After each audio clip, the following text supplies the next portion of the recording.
All right, thank you so much. Thank you for joining us this evening, Dr. Schlicher and Dr. Collings. My name is Creston Bahr. I'm the superintendent of Peninsula School District, and thank you for joining us. We've had many parents very curious and wanting to ask questions. So this evening, I have a list of questions that have been submitted, and I appreciate that you are coming forward. You are parents in our school district. And so let's start with that. You are both parents of students in Peninsula School Districts. So can you tell us a little bit about who you are? And I guess my first question is, are you getting your own child vaccinated? And if so, what has reassured you? I'll go first. So my name's Jamie Collings. I'm the medical director of the emergency department at St. Anthony's Hospital. And I have two children. I have a middle schooler and a high schooler, 14 and 15-year-old boys. So I'm not in this group of vaccines, but both my children got vaccinated at the beginning when the 12 and older were approved. I can understand some hesitancy when we went to make appointments and schedule our kids to get vaccinated. There was a little bit of brief anxiety over the myocarditis that had been seen in especially adolescent males. And I have to say, there is that parent part of you that thinks twice, even as a physician. But at the same time, I actually know that we see myocarditis pretty frequently with just any viral infection. And we certainly see it with COVID, and we see it at a much higher rate than what we've seen in kids. With the Pfizer vaccine, we've seen myocarditis is about a little over 54 cases per million people who've gotten the Pfizer vaccine. So it's a very small number overall, and most do really well. Actually, you're somewhere between 6 and 30 times more likely to get myocarditis from COVID than you are from the vaccine. So your risk is definitely higher, as a lot of the serious complications are. COVID happens to give you a lot of those as well, and myocarditis is one of those.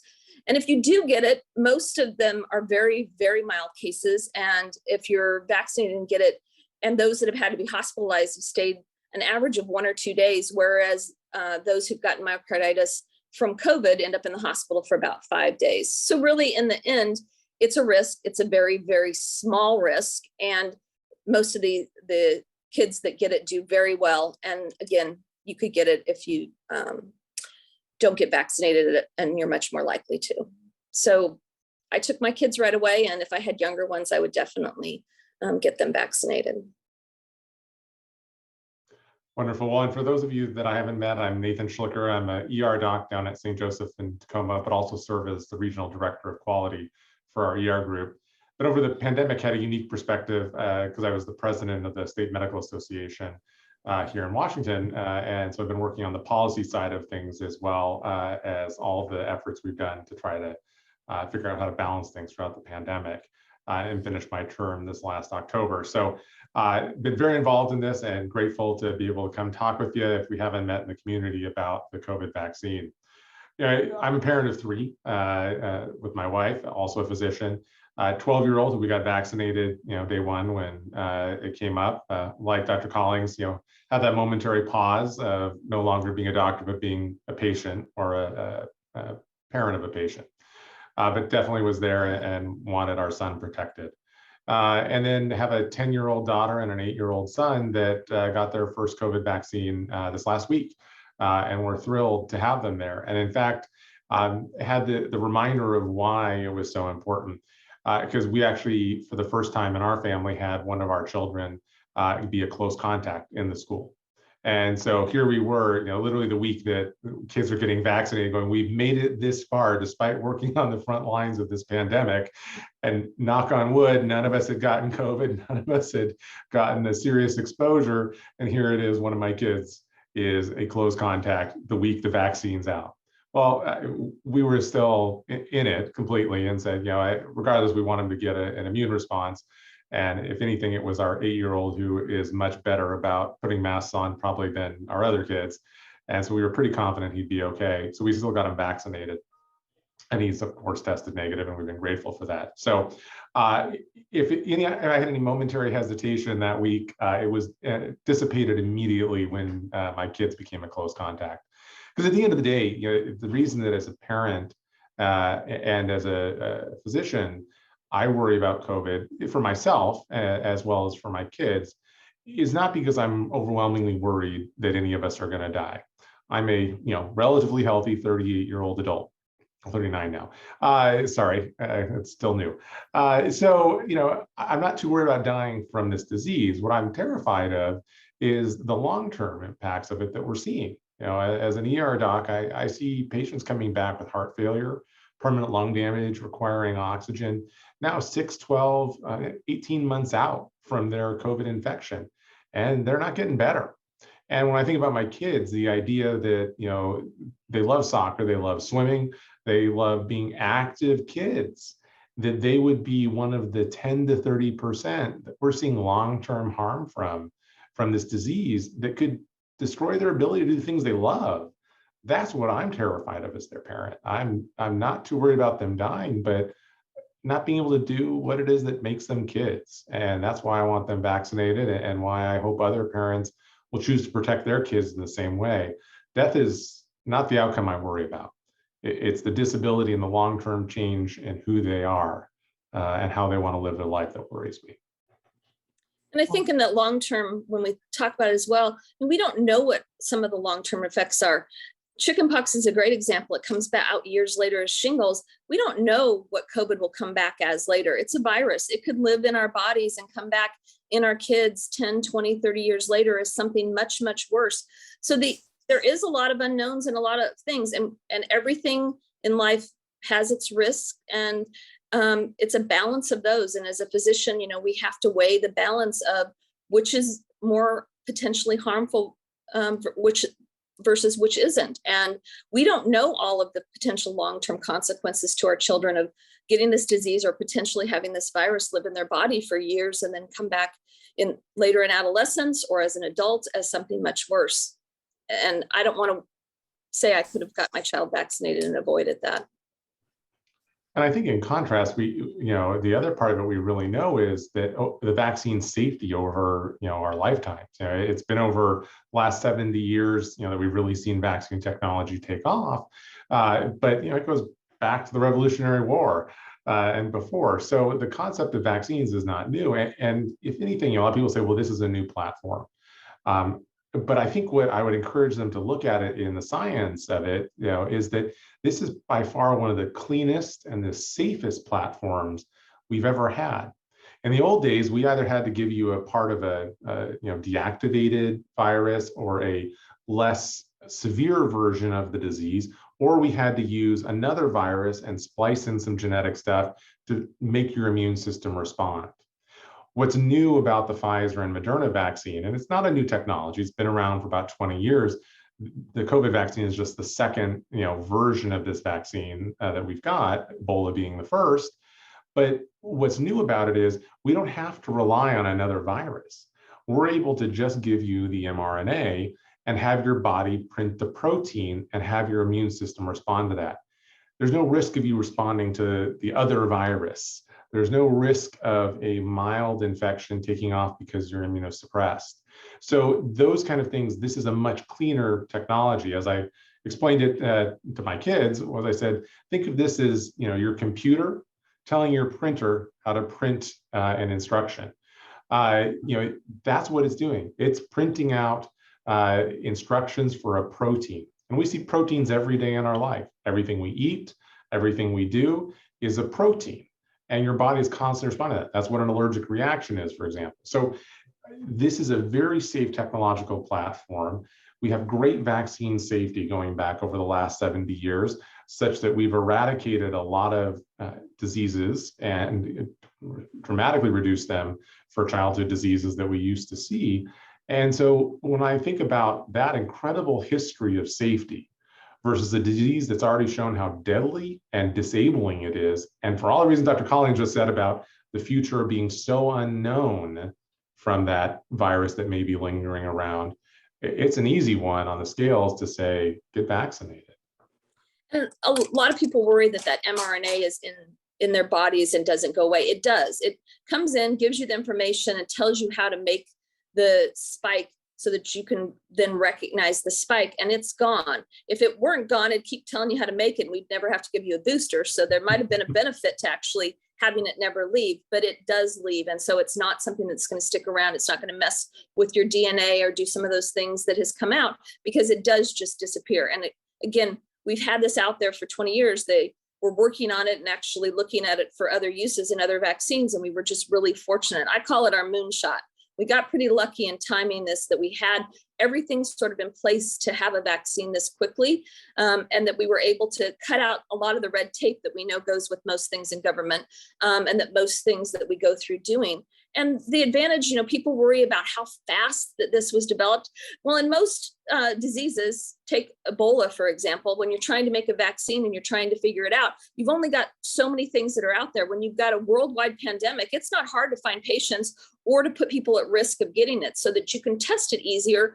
The hard part of testing is if I'm going to give you a vaccine, and I gave everybody in Washington the Ebola vaccine, they'd never come in contact with Ebola. So it might take me 100 years to actually prove that it worked or didn't.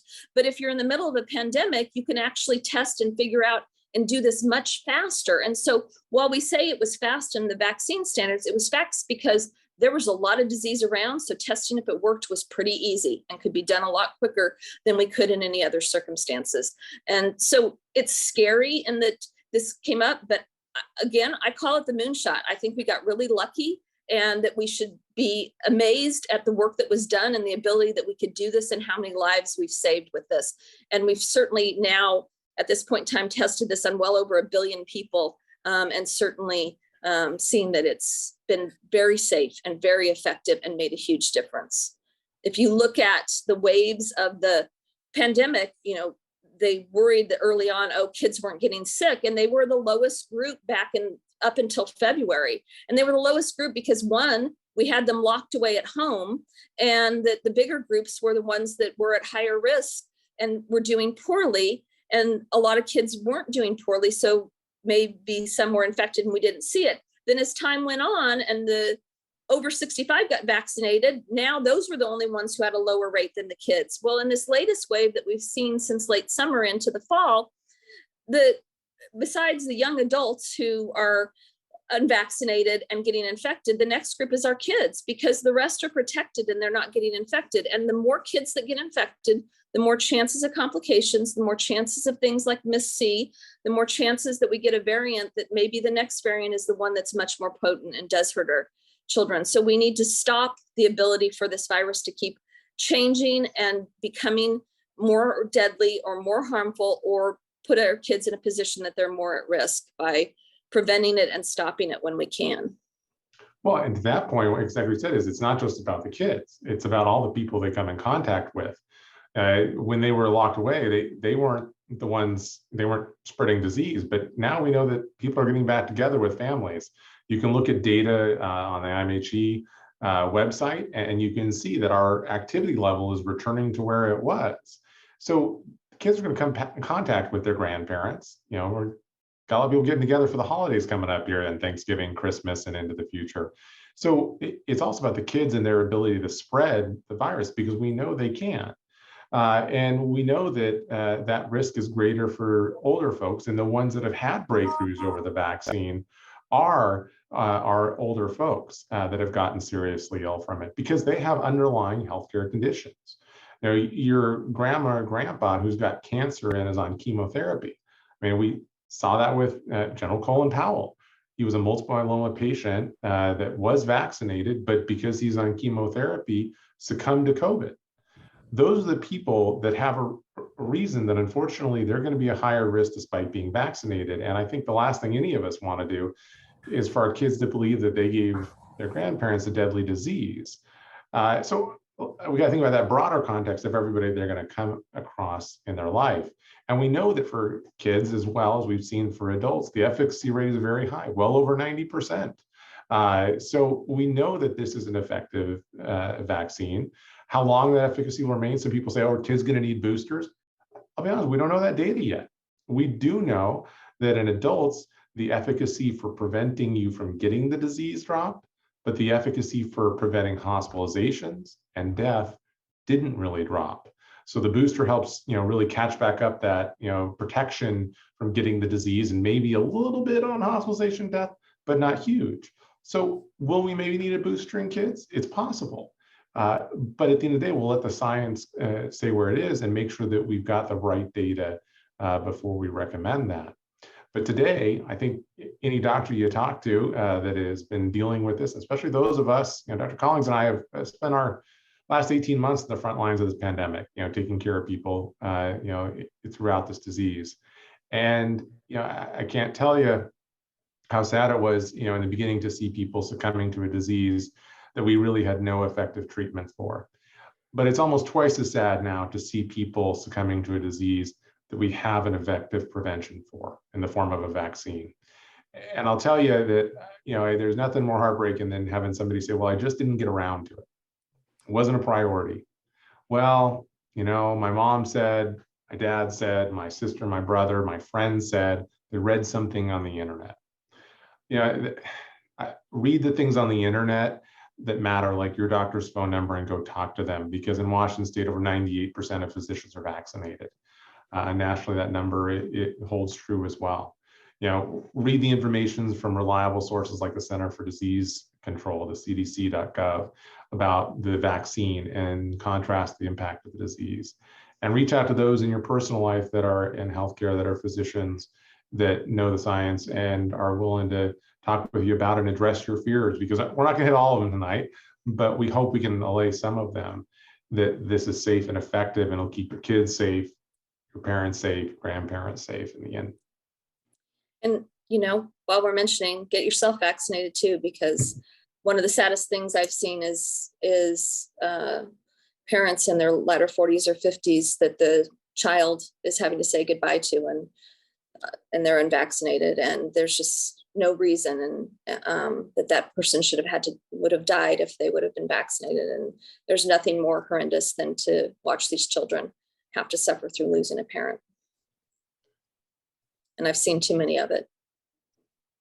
Well, I think there was just a study done that talked about that over 200,000 kids have lost one or both parents or a primary caregiver.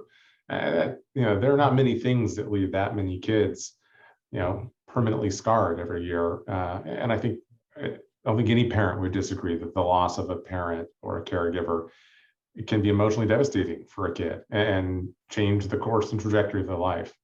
And to think that, pushing 200,000 kids have lost a primary caregiver or parent, that adds a lot of challenge to their lives.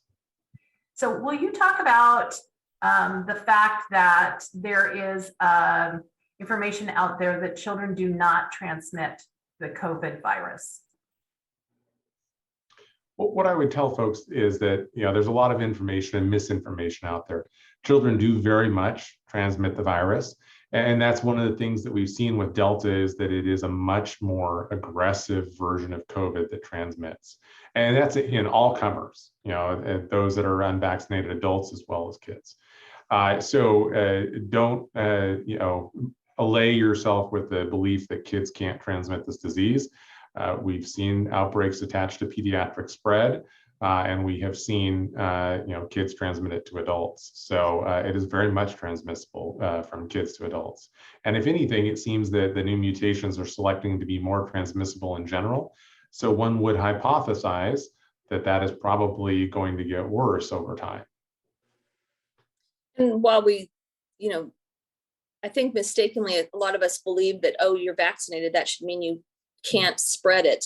That's not the purpose of a vaccine. The purpose of the vaccine is to keep you from getting sick, being hospitalized, and dying. So to minimize that, we haven't ever designed vaccines to prevent you from actually being able to catch the disease or spread the disease. But we do see in adults that you're less likely to transmit it, and you're less likely to transmit it for an extended period of time. So it's shorter and less likely, and we believe that that'll be the case in kids as well.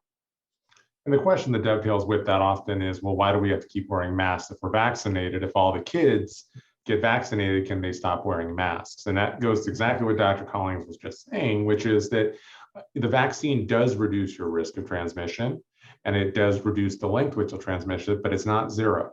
And that's why while we still have community spread of the disease, the vaccine prevents you from dying and getting hospitalized.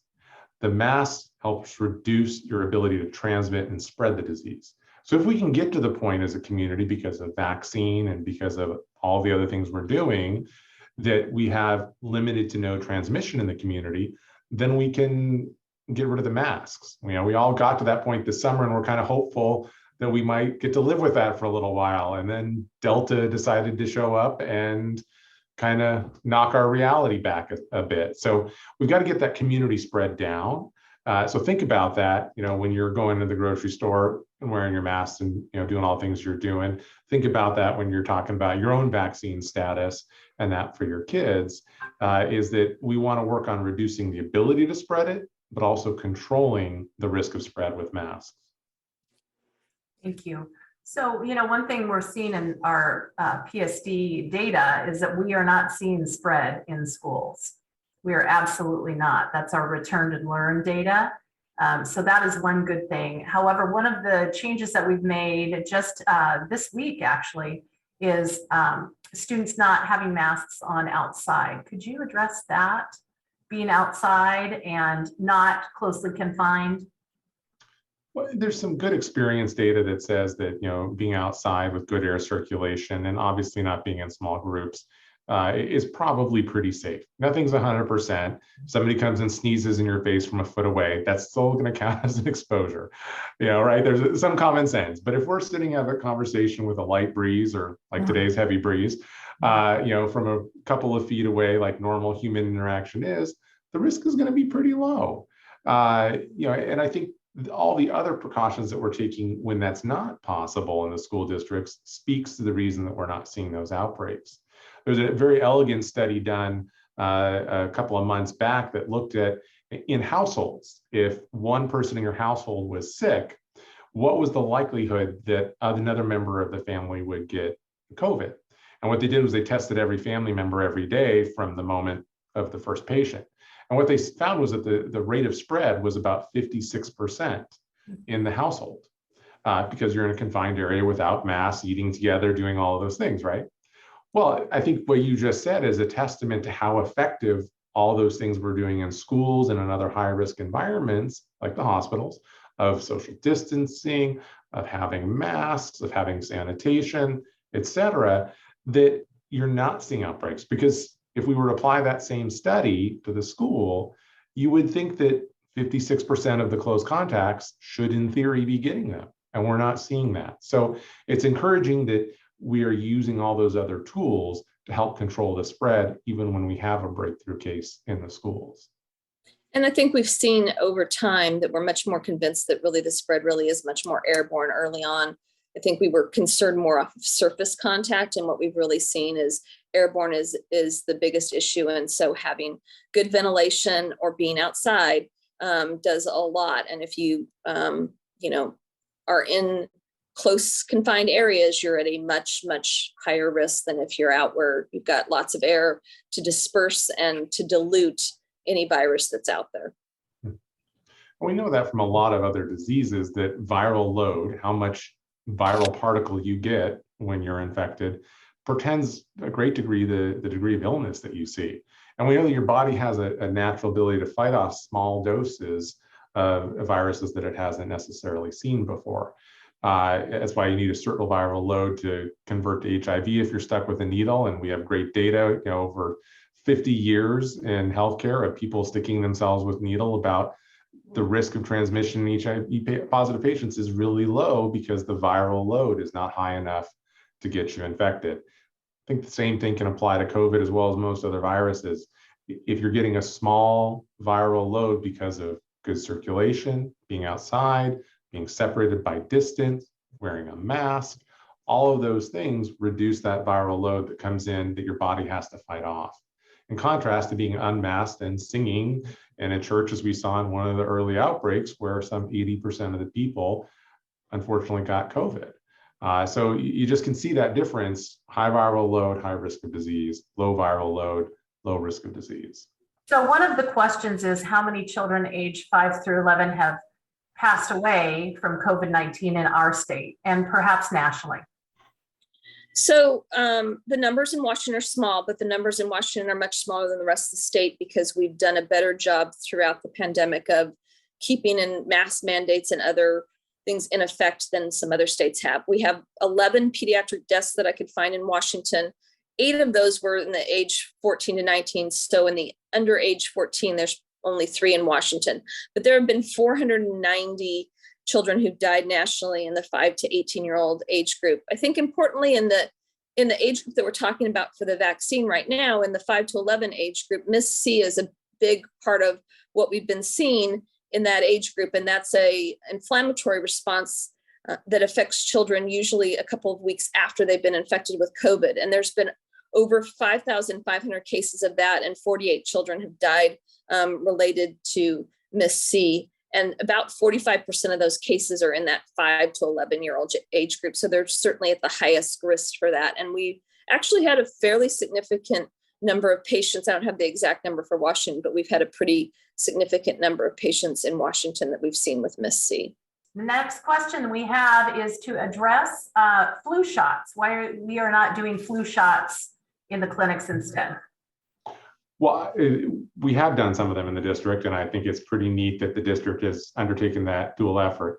What I would say is, if parents want it, I think it's a great idea, and we should be advocating for it, and I'll be right there to help vaccinate along with it. We've left it up to you to go see your pediatrician in the past, but getting a flu shot is equally as important. A lot of people, will say, "Oh, well, the flu is actually worse for kids than COVID is." Well, as you already heard Dr. Collings say, over 400 kids last year died from COVID. I believe there was 1 pediatric death from flu last year. So that's a very big misnomer that's out there. And the reason that people say that is, well, because in the past, more kids may have died in one single flu season, thinking of, the bird flu and things like that. But you have to remember the number of incredible mitigation measures that we took this year.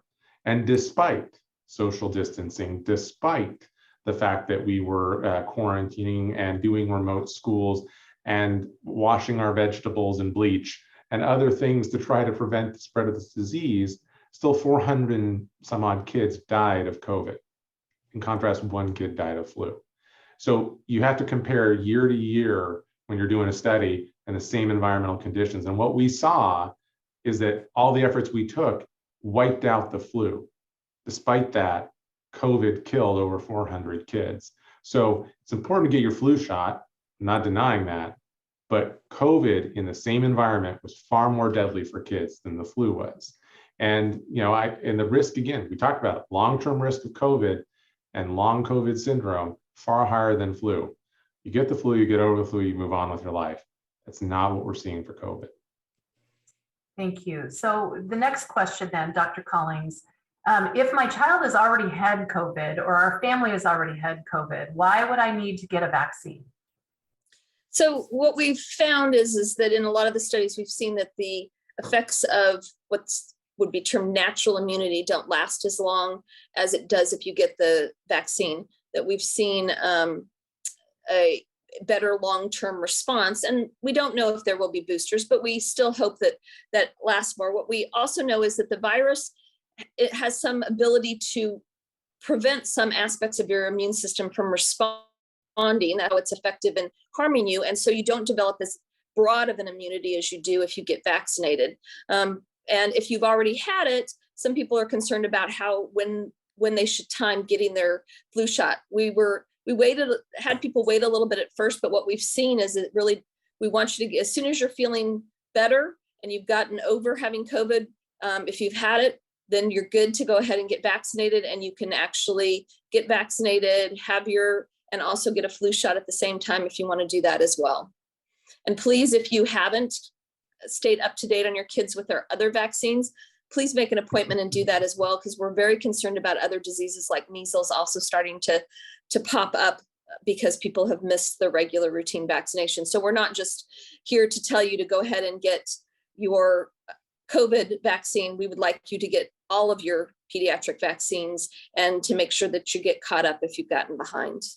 If families are hesitant or they want to ask more questions or understand more, what advice do you give them? I would Oh, always no. say talk to your pediatrician. I mean, I think for most people that you should have there should be a physician that you trust that you can talk to about this, that can answer the questions. The American Academy of Pediatrics believes that the benefits of the COVID vaccine outweigh that of not being vaccinated in kids. And so the risks are definitely higher from getting COVID than they are the vaccine, and they promote it. But hopefully you have a physician, a pediatrician that you can talk to, that you are sure that you trust, and that you can get advice from them as well if you need more information. Agreed. Pediatricians are good folks to know when you're worried about your kids. And if you see us in the community, we'll try to answer your questions too, I'm sure.